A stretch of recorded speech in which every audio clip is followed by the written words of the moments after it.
Bom dia, meus irmãos, a graça e a paz. Vamos dar início a mais um EBD neste domingo, né? E para começarmos, vamos orar. Pai amado, Pai querido, exaltado e glorificado seja o Teu nome, meu Deus. Obrigado, Senhor, por todas as coisas, pela oportunidade de estarmos aqui compartilhando da Tua palavra, Senhor. Ó Senhor, que o Teu Espírito Santo possa estar sempre nos auxiliando, sempre inspirando os nossos corações, ó Pai, a nossa mente, e que possamos estar colocando em prática, ó Senhor, o Teu Evangelho.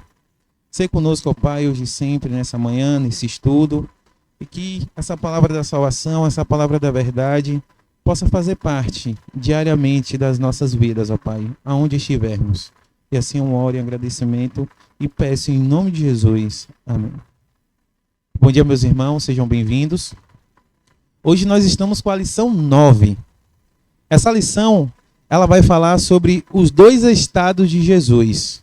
Semana passada, na lição 8, a gente falou sobre a natureza de Cristo, né? Essa natureza, como foi formada, como é entendida a formação da natureza de Cristo, da pessoa de Cristo, não é? Ele que foi 100% homem e 100% Deus. E hoje nós estamos aqui trazendo os dois estados de Jesus. O primeiro estado é o estado de humilhação e o segundo estado é o estado de exaltação. E desde já convido os irmãos que abram suas Bíblias em Filipenses, capítulo 2, versos de 6 a 8. Ele é um texto interessante que, além de falar das duas naturezas de Cristo, ele vai nos trazer uma importância para explanarmos sobre o seu estado de humilhação, né? Agora, por que Cristo tem um estado de humilhação e um estado de exaltação, né? Porque Cristo, na sua glória eterna, sendo o próprio Deus, ele aprove de se encarnar aqui na terra para tomar a direção do mundo que estava na mão de Satanás e nos ensinar qual é o caminho correto pelo qual nós devemos caminhar, trilhar e pautar a nossa vida diária no Evangelho da Salvação. Então a palavra de Deus em Filipenses, capítulo 2, de versos 6 a 8, diz: o qual, sendo em forma de Deus, não teve por usurpação ser igual a Deus, mas aniquilou-se a si mesmo, tomando a forma de servo, fazendo-se semelhante aos homens, e achado em forma como homem, humilhou-se a si mesmo, sendo obediente até a morte e morte de cruz. Qual seria aquele que teria a condição de largar tudo que tem e vir morrer em favor dos seus filhos, a não ser o próprio Deus, não é? Esse é o primeiro estágio de humilhação, não é?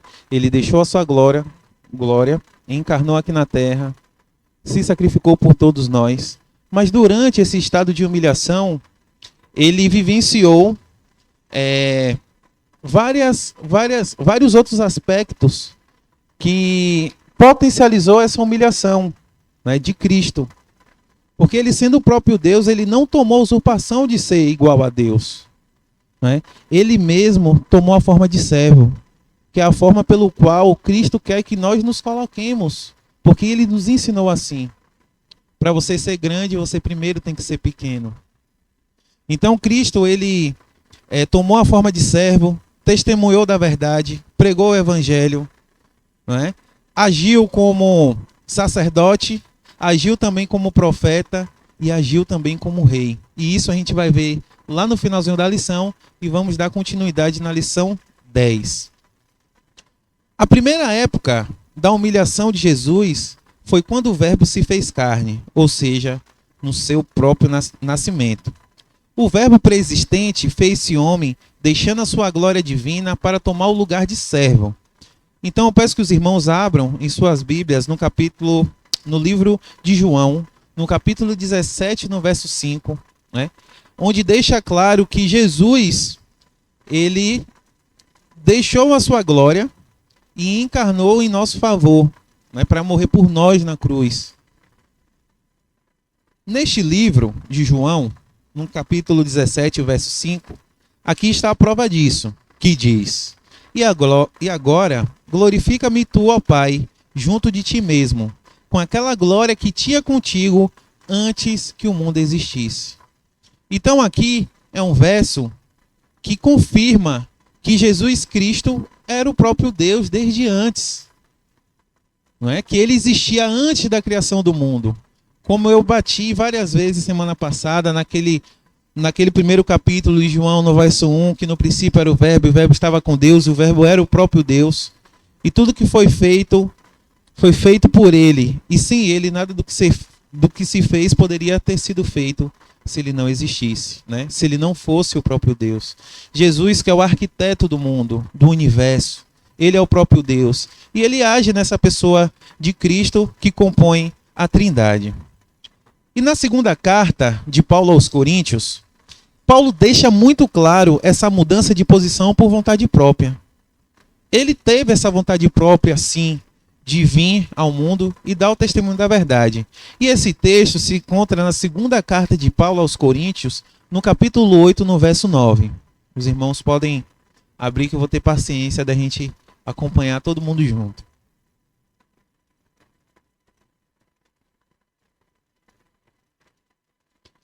E essa renúncia, isso não quer dizer que Jesus ele deixou de ser Deus quando ele tomou essa atitude.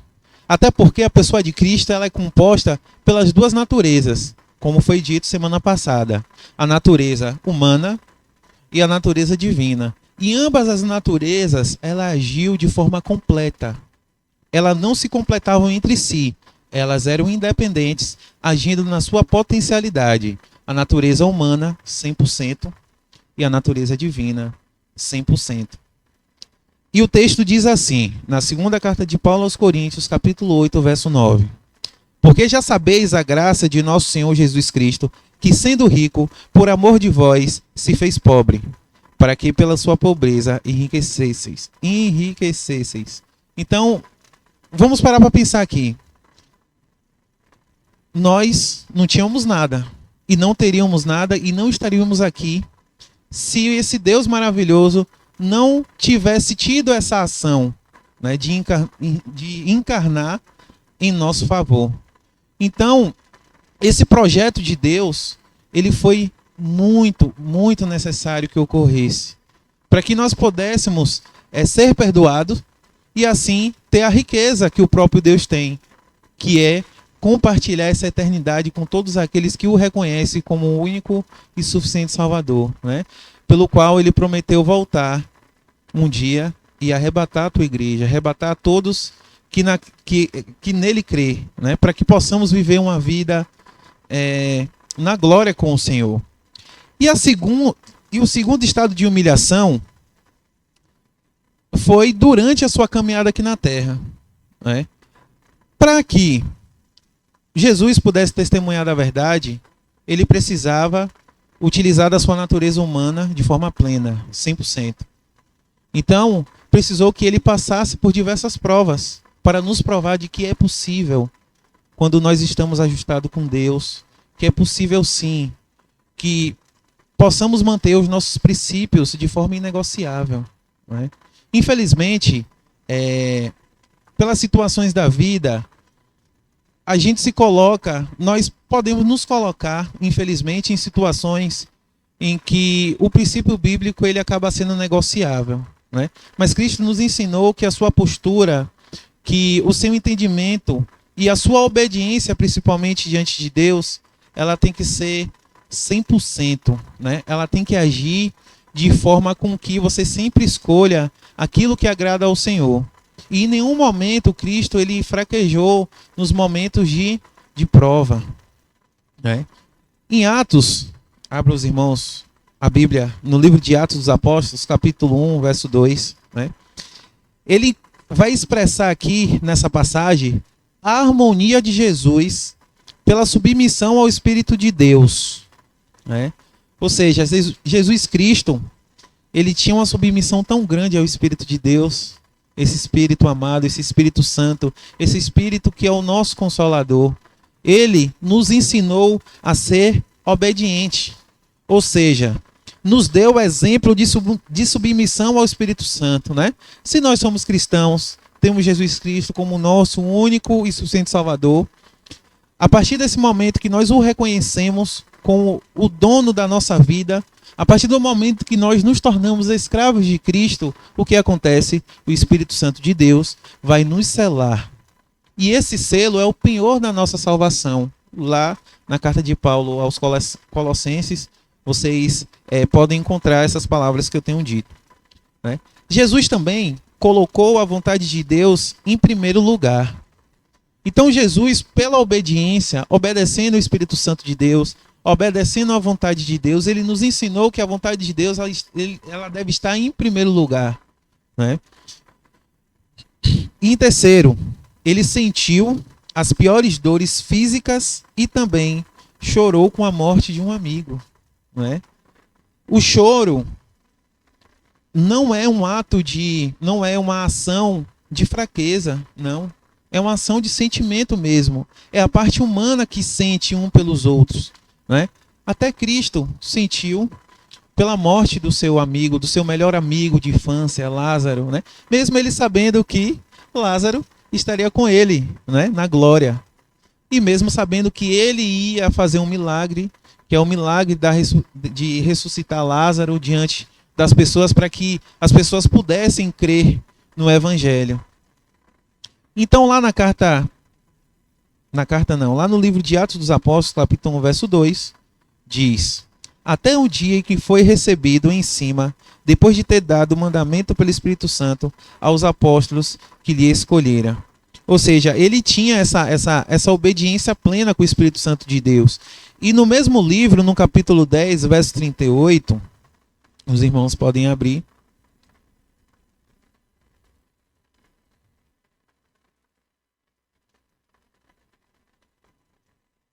Ele diz assim: enquanto a Jesus de Nazaré, como Deus, o ungiu com o Espírito Santo e com virtude, o qual andou fazendo bem e curando a todos os oprimidos do diabo, porque Deus era com ele, né? A partir do momento que nós entregamos a nossa vida nas mãos de Deus, a partir do momento que nós somos guiados pelo Espírito Santo da verdade, nós podemos fazer todas essas coisas sim que Jesus fez, não é? Nós temos a palavra da reconciliação, não é? Nós fomos chamados para pregar esse evangelho da paz, não é? Para pregar esse evangelho àqueles que ainda não tiveram o encontro com Deus, para que eles possam ter essa oportunidade de reconciliar-se com Deus. Porque o pecado que leva o homem ao inferno é a falta da aliança com Deus. Essa aliança que foi quebrada desde o Éden, quando foi acometido pelo pecado da desobediência, não é? Então a nossa missão como cristãos, nós devemos sim ter o coração ensinável, ter um coração pelo qual nós possamos ser movidos pelo Espírito Santo de Deus, para que assim a obra do Senhor possa ser feita na vida de todas as pessoas. Porque lá na carta de Paulo a Timóteo, no capítulo 1, salvo engano, no capítulo 2, ele expressa lá que Deus deseja que todos os homens sejam salvos.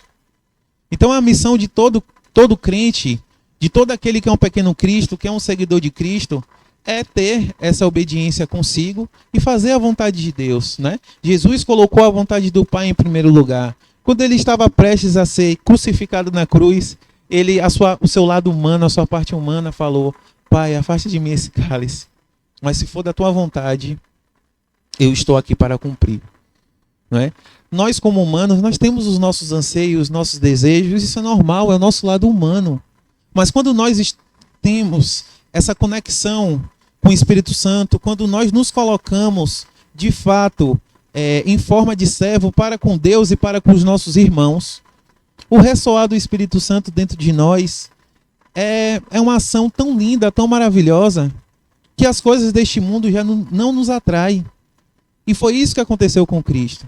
Ele se apegou ao próprio Deus, mesmo sendo Deus, né? Ele não usurpou ser igual a Deus, né? Ele nos ensinou que a obediência e a vontade de Deus em primeiro lugar pode fazer coisas maravilhosas em nossas vidas. O pecado, ele vai fugir, o diabo, ele vai fugir de nós. As vontades desse mundo, elas serão anuladas pela nossa atitude em obediência a Deus, né? O pecado, ele veio através da desobediência. Então, para que o pecado não possa assolar os nossos dias, as nossas noites, as nossas tardes, nós devemos ser contrário à desobediência, nós devemos obedecer. E foi isso que Cristo fez, né? Dando esse testemunho da verdade, esse testemunho da obediência. E logo em Hebreus, no capítulo 9, verso 14, diz assim: quanto mais o sangue de Cristo, que pelo Espírito Eterno se ofereceu a si mesmo, imaculado a Deus, purificará as vossas consciências das obras mortas, para servirdes ao Deus vivo, né? Interessante que o filme que nós assistimos ontem na Unijovem foi O Peregrino. Eu já assisti esse filme mais de 20 vezes. E todas as vezes que eu assisto esse filme, eu percebo algo diferente. Aquele filme, ele retrata muito a trajetória do cristão no seu dia a dia, as suas dificuldades, né? O que o pecado pode influenciar na vida do homem, né? Mas a consciência que aquele personagem chamado cristão entendeu que Jesus era o Senhor da sua vida, o fardo que estava em suas costas caiu. E ele escolheu sim ser obediente, né? E é um filme muito real no nosso dia a dia, porque nós vivemos em um mundo em que, se nós nos desviarmos do foco, que é a palavra de Deus e Deus em primeiro lugar, nós vamos sair do caminho. Mesmo sendo salvos, nós vamos sair do caminho.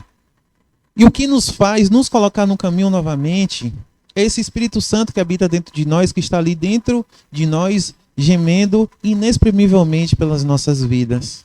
E ele sempre vai nos dar sinais de que você está fora do caminho, vai te levar à reflexão. E ele te convida a voltar a essa obediência que Cristo teve aqui, no seu estado de humilhação.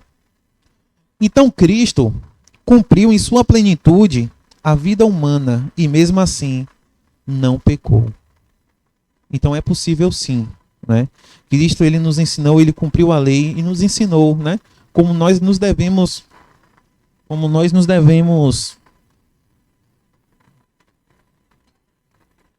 quem fala demais é assim, aí já começa a dar problema na garganta. Não, Leonardo foi pegar. Outro momento crucial de provação, nesse segundo estado de humilhação, que Cristo passou aqui na terra, foi o momento pelo qual ele foi tentado no deserto, né? A obediência dele para com o Espírito de Deus foi tão grande que o Espírito de Deus levou ele, né, até o deserto para ser tentado. Em Mateus, no capítulo 4, verso 1, diz assim: então, foi conduzido Jesus pelo Espírito ao deserto para ser tentado pelo diabo, né? E ali ele derrotou o diabo, né? E ele nos deu esse testemunho, né? Lá em Tiago, no capítulo 4, verso 7, diz muito bem 3 coisas, né, que a gente deve fazer para afastar. Abram suas Bíblias em Tiago, capítulo 4, verso 7.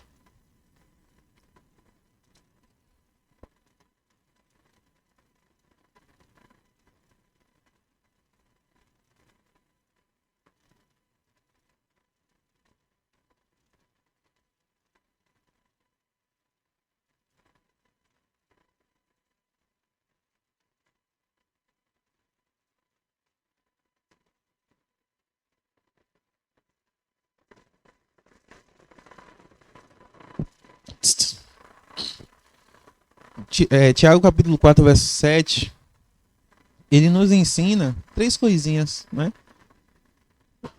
Perdão. Pelo qual nós devemos fazer.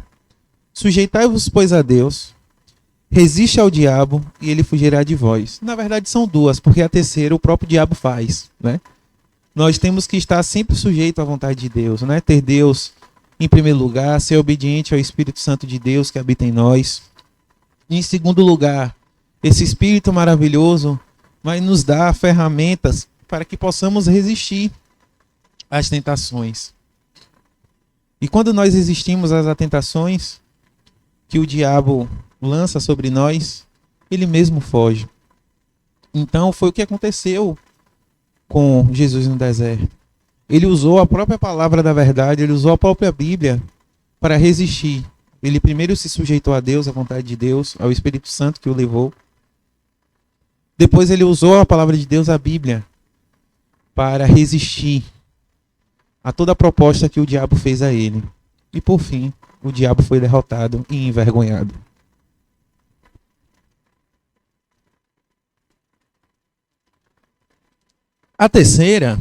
O terceiro estado de humilhação de Cristo, foi em sua morte. Foi em sua morte, pelo qual ele se entregou pelos nossos pecados. Pelo qual ele não havia cometido pecado e se entregou por nós, como um malfeitor, a pior morte que poderia dar ao pior infrator, ao pior criminoso naquele tempo. Todos os irmãos aqui conhecem, né? Como foi, ele foi machucado com chicote, cravaram uma coroa de espinhos, enfim, os irmãos sabem todo o processo da crucificação. Mas eu vou dar um dado aos irmãos, eu acho que eu já falei aqui uma vez, mas eu vou dar novamente. Para vocês terem ideia do estado de humilhação que Cristo sofreu na cruz. No momento que Cristo sentiu sede, e um soldado romano pegou uma esponja, embebeu em vinagre e deu para ele beber. Naquele tempo, os banheiros daquele tempo, de bares, restaurantes, casas, como eles não tinham saneamento básico nem água corrente, eles utilizavam daquela esponja, daquele balde, daquele vinagre, para fazer a asepsia dos seus órgãos genitais. Tem maior humilhação do que essa? Do que colocar na boca do próprio Deus que morreu em nosso lugar aquela esponja embebida com vinagre, cheio de dejetos. Não existe maior humilhação do que aquela. Era eu, era você, que deveria estar no lugar dele, tomando aquele vinagre. Então foi um estado de humilhação terrível que Jesus passou por nós. Por nós estarmos aqui hoje, agradecendo, graças a Deus, por ele ter descido, ter encarnado, ter dado testemunho da verdade, ter nos guiado. Mas ao mesmo tempo, pelas nossas falhas, as nossas fraquezas, nós devemos lembrar desse momento. Eu acredito que a partir do momento que nós temos essa consciência de que éramos nós que deveríamos estar ali, a nossa resistência contra o pecado, contra a vontade da carne, contra a concupiscência que está em nossa volta, ela é mais forte contra essas coisas. Então, meu irmão, um conselho que eu dou para honrar, né, esse terceiro estado de humilhação de Cristo, que foi na cruz, que no momento que a gente esteja fraco, que a gente precise de um auxílio, a gente possa lembrar desse sacrifício de Cristo, né, nesse estado de humilhação que ele se colocou em favor de todos nós. E aí, vamos abrir a nossa Bíblia agora em Mateus, capítulo 26, verso 53. Né? Cristo ele poderia muito bem não ter vindo.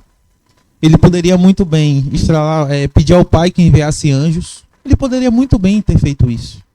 Porque ele é o próprio Deus, né? Ele sendo o próprio Deus, ele compartilha com a Trindade os atributos incomunicáveis de Deus. Imutabilidade, onisciência, onipotência, onipresença. Então ele poderia muito bem não ter agido dessa forma. Mas pelo amor que ele tem por nós, ele fez todas essas coisas. Estava no plano dele que isso precisava ser feito. Porque pelo homem, nós, infelizmente, pecamos, né? E por um homem só, Cristo, esse Adão, esse segundo Adão, ele veio para nos dar a vida eterna, nos dar a redenção. Em Mateus capítulo 26, verso 53, diz assim: Ou pensas tu que não poderia eu agora orar a meu Pai, e ele não me daria mais de 12 legiões de anjos? Ele poderia fazer isso, meus irmãos.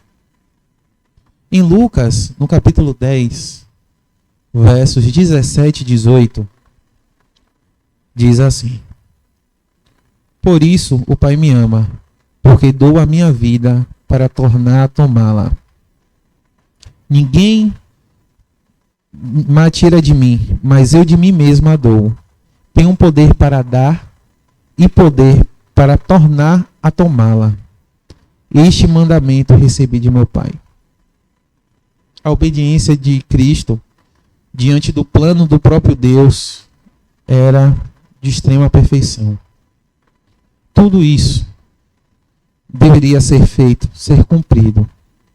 Então, o estado de humilhação aconteceu em 3 épocas distintas, como a gente já conversou aqui. Quando se fez carne, ou seja, veio, só para dar uma recapitulada, ele veio da sua glória, encarnou para dar testemunho da verdade, se fez homem, se fez carne.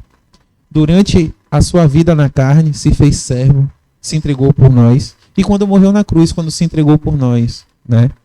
Em nosso favor. E agora, vamos nós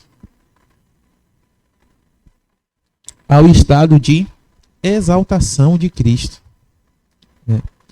O primeiro estado de exaltação aconteceu na sua ressurreição.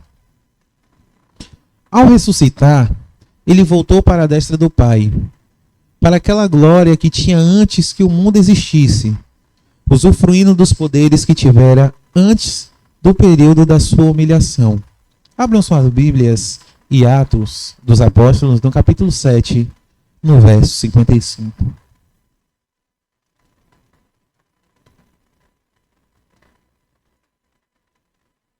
Atos, capítulo 7, verso 55. Oi? Pode?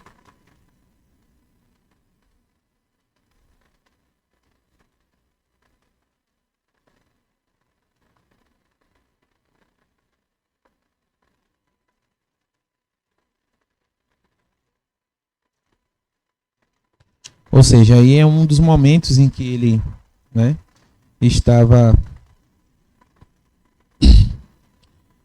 ali naquele seu estado de exaltação na ressurreição, né? Foi um estado de exaltação do nosso Senhor. E por fim, a sua ascensão, né? Além do texto acima citado, que pode ser aplicado aos 2 momentos de exaltação, o texto do primeiro capítulo de Atos tem a mesma aplicação como segue. Atos, novamente, capítulo 1, verso 2 e 3.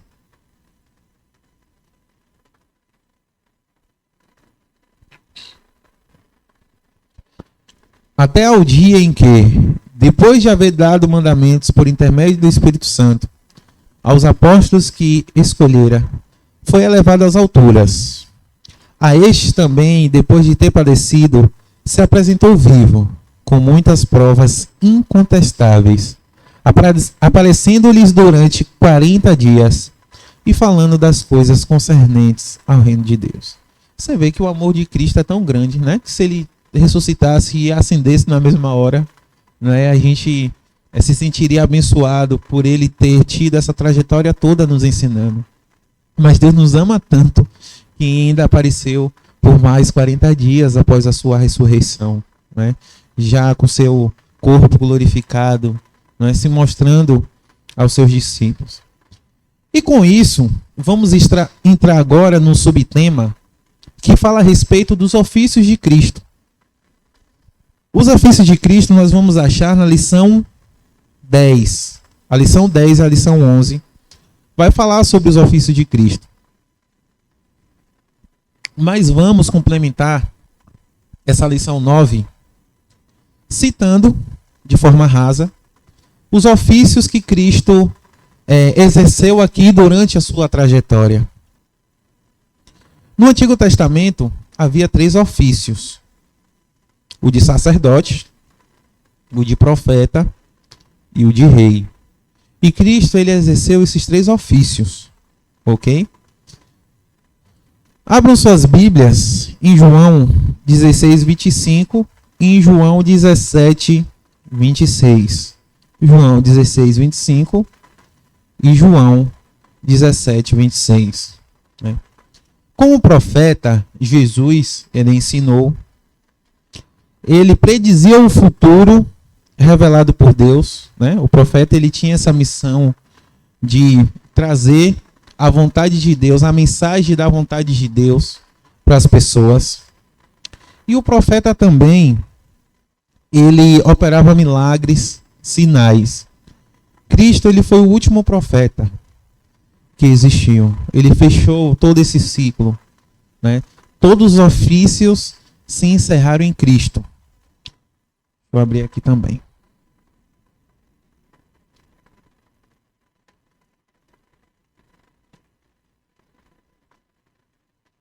João 16, 25.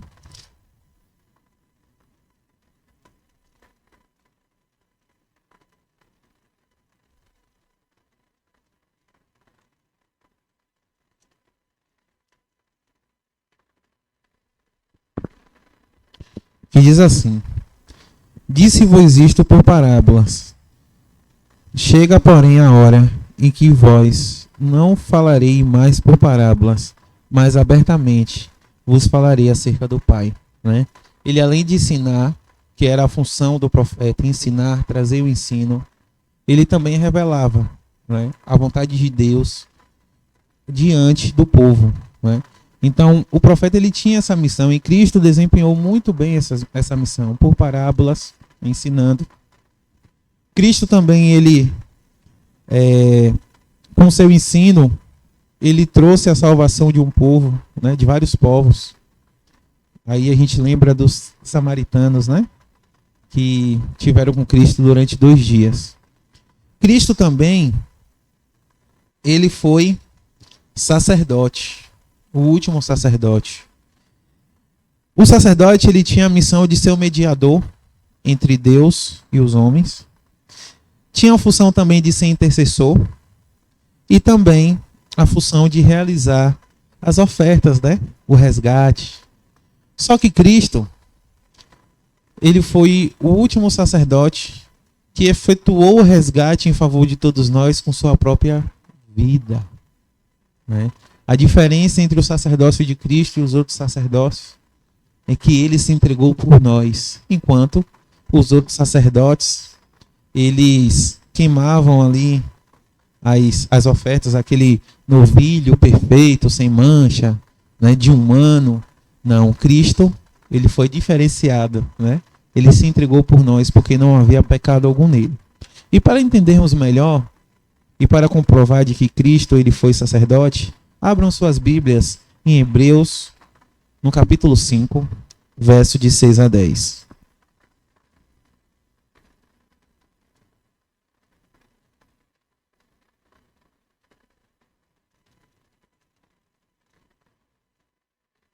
Aqui, ele vai falar sobre o primeiro sacerdote, em que Jesus é da mesma linhagem, né, de Melquisedeque.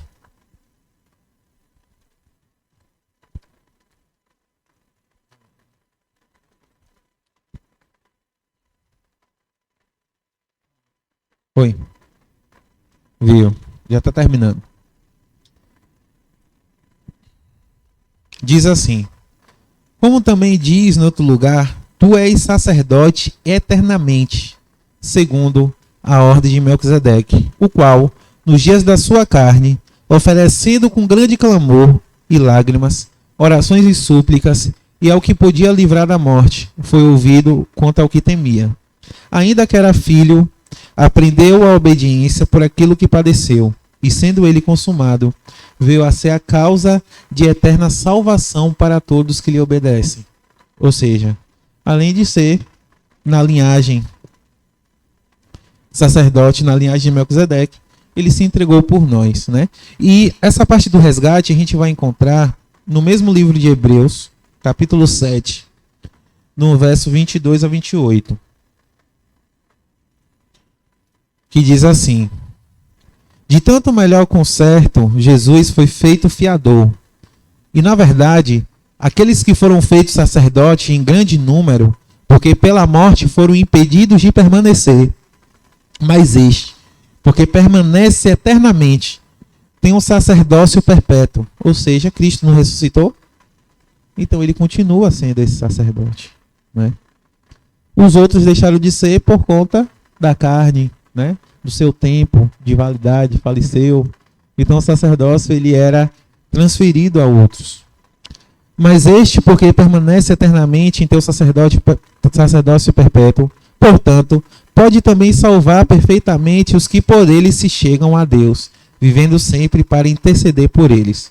Porque nos convia tal sumo sacerdote, santo, inocente, imaculado, separado dos pecados e feito mais sublime do que os céus, que não necessitasse, como o sumo sacerdote, de oferecer cada dia sacrifícios, primeiramente por seus próprios pecados e depois pelo do povo, porque isto fez ele uma vez, oferecendo-se a si mesmo, porque a lei constitui sumos sacerdotes a homens fracos, mas a palavra do juramento que veio depois da lei constitui ao Filho perfeito para sempre. Então Jesus ele cumpriu também essa parte de sacerdote. E por ser mediador, vamos abrir as nossas Bíblias em 1 Pedro, capítulo 2, verso 9.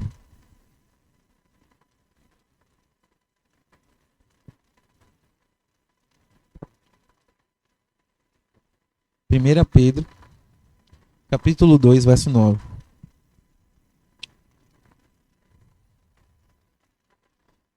Ele é esse mediador, né? Cristo, ele é esse mediador entre Deus e os homens, né? Ele, quando foi crucificado, o véu do templo se rasgou.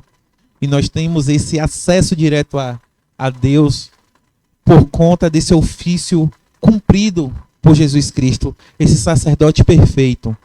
Então aqui, em 1 Pedro, capítulo 2, verso 9, diz: Mas vós sois a geração eleita, o sacerdócio real, a nação santa, o povo adquirido, para que anuncieis as virtudes daquele que vos chamou das trevas para a sua maravilhosa luz.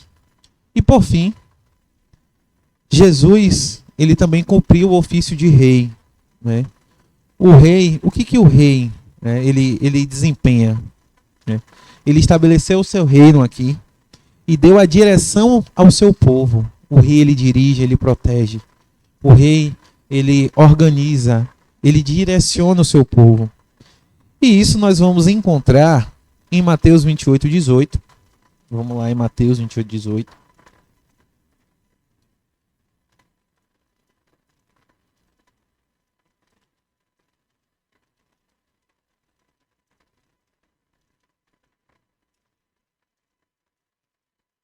Sete.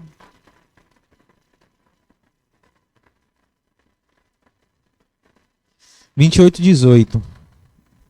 E chegando-se Jesus falou-lhes, dizendo: É-me dado todo o poder no céu e na terra. Então ele era esse rei. Ele é esse poder, esse rei de poder absoluto. Né? Em João, capítulo 18, vamos passear aqui na Bíblia. E João, no capítulo 18, 37 e 38, ele foi reconhecido como rei por Pilatos. Aqui, nesse texto, ele vai estar sendo questionado por Pilatos a respeito do que ele teria feito para que os judeus quisessem a sua morte. E aqui ele diz: Disse-lhe, pois, Pilatos: Logo tu és rei? Jesus respondeu: Tu dizes que eu sou rei. Eu para isso nasci e para isso vim ao mundo, a fim de dar testemunho da verdade. Todo aquele que é da verdade ouve a minha voz. Disse-lhes Pilatos: O que é a verdade? E dizendo isso, tornou aí ter com os judeus. E disse-lhes: Não acho nele crime algum. E por essa consequência, né, Pilatos colocou lá naquela plaquinha que fica em cima da cruz: Jesus, o rei dos judeus. Aqui, uma curiosidade é que Pilatos cometeu talvez o maior crime da época. Ele perguntou: o que é a verdade? E deu as costas. Se ele tivesse permanecido ali, Jesus Cristo sim poderia ter respondido a ele o que é a verdade. E talvez pudesse haver transformação na vida de Pilatos, né, se ele não tivesse dado as costas e saído. E por fim, em Efésios capítulo 1, verso 22, para a gente finalizar.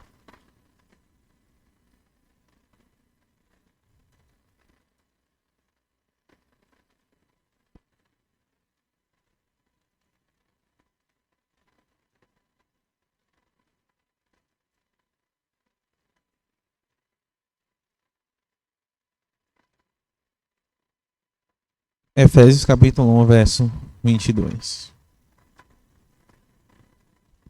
E sujeitou todas as coisas a seus pés, e sobre todas as coisas o constituiu como cabeça da igreja. Então ele é rei, né? Rei dessa igreja. A igreja do Senhor, né?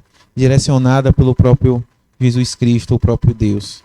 Então, meus irmãos, na próxima lição, vamos entrar mais a fundo a respeito desses ofícios, né? Como foi a trajetória dele como profeta, como foi a trajetória dele como sacerdote, como foi a trajetória dele como rei. Então, que o estudo de hoje da EBD possa nos dar firmeza na nossa caminhada e que fique o aprendizado de que o Espírito Santo de Deus, ele deve ser obedecido. Assim como Jesus Cristo, sendo o próprio Deus, não usurpou ser igual a Deus, mas se fez servo. E que possamos assim também ser servos um dos outros, de uns aos outros. O que é o outro? O outro é aquele que é igual biologicamente e tem Jesus como Senhor e Salvador. Ou seja, nós somos aqui os outros. Eu sou um, Vera é o outro, Edivaldo é o outro. Mas que nós possamos também ser servos do próximo. Porque o próximo, ele precisa se tornar o outro. O próximo é aquele que é igual biologicamente, mas ainda não tem Cristo como único e suficiente Salvador. Que nós possamos ser, então, obedientes a esse Espírito Santo de Deus. Que nós possamos honrar esses estados da humilhação que Cristo passou por nós, porque era nós que deveríamos estar no lugar dele na cruz pregado. Que nós possamos lembrar de que todo esse plano de Deus, que todo esse projeto de Deus, ele aconteceu para que nós possamos ter vida. E que assim nós possamos exaltar o nosso Deus em sua exaltação, na sua ressurreição, na sua ascensão. E que possamos ser obedientes, ser verdadeiros cristãos, ser verdadeiros pequenos cristos, né? Seguidores de Cristo. Então, que a lição de hoje possa servir para fortalecer a nossa fé. Possa servir para que a nossa caminhada possa ser direcionada e entregue nas mãos de Deus. Para que Deus possa fazer aquilo que é necessário em nossas vidas. E que nós possamos ser frutos. Frutos na casa do Senhor, frutos nesse reino, que é sempre para a honra e glória de Deus. Que Deus nos abençoe. Pai amado, Pai querido, obrigado, Senhor, por todas as coisas, pelo estudo de hoje, meu Deus. E que o Senhor possa, ó Pai, guardar em nossos corações esse estudo de hoje. E que possamos praticar durante as nossas vidas, ó Pai, onde estivermos, ó Deus. Ó Senhor, dai misericórdia, dai paciência, nos dai força, ó Pai, porque muitas vezes nós encontramos situações em que nos inclina a sair do caminho, ó Pai. Mas que teu Espírito Santo amado, que está selado dentro de nós, que geme inexprimivelmente pelas nossas vidas, que nós possamos dar ouvido a esse Espírito de Deus, ó Pai, e que possamos voltar para o caminho todas as vezes que nós cairmos, ó Pai, e caminhar em direção ao alvo que é Cristo, que é o nosso Rei, que é o nosso dono, ó Pai. E que nós também, Senhor, possamos tomar a posição de servos, assim como Ele nos ensinou, ó Pai, e possamos servir com alegria os outros, o próximo. Obrigado, Deus, por todas as coisas. Que o nosso coração possa estar cheio da Tua palavra e que nossa prática possa demonstrar aquilo que está em nossos corações. Assim eu oro em nome de Jesus. Amém.